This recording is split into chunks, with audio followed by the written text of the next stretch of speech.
హనుమంతుడు చిన్నప్పుడే చాలా చురుకైనవాడు. అతనికి చదవాలన్న ఆసక్తి చాలా ఎక్కువ. ఒకరోజు అతను తన తల్లి అంజనాదేవిని అడిగాడు. అమ్మా, నాకు విజ్ఞానం కావాలి. ఎవరి దగ్గర నేర్చుకుంటే మంచిదని చెప్పు. అప్పుడు ఆమె హనుమంతునికి సూర్యుణ్ణి గురువుగా కోరమని చెప్పింది. హనుమంతుడు వెంటనే ఆకాశంలోకి ఎగిరి సూర్యుని దగ్గరకు వెళ్లి ఇలా అన్నాడు.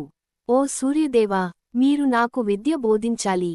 సూర్యుడు మాత్రం తొలుత నిరాకరించాడు. నాన్నా, నేను ఎప్పుడూ అంచెల మీద చుట్టుకుంటూ ఉంటాను. నేనేం మిగిలి బోధించగలను? అప్పుడే హనుమంతుడు తెలివిగా సమాధానమిచ్చాడు. ప్రభూ, మీరు ఏ విధంగా ప్రయాణిస్తారో నేను కూడా వెనకే పయనిస్తూ నేర్చుకుంటాను. ఆ ధైర్యం, వినయం చూసి సూర్యుడు ప్రసన్నమయ్యాడు.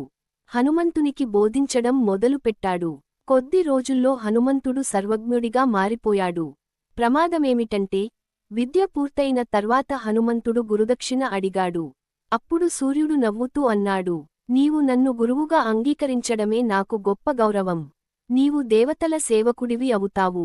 నీతి గురువును గౌరవించటం, విద్య కోసం ప్రయత్నించటం, వినయం కలవాడే నిజమైన విద్యార్థి.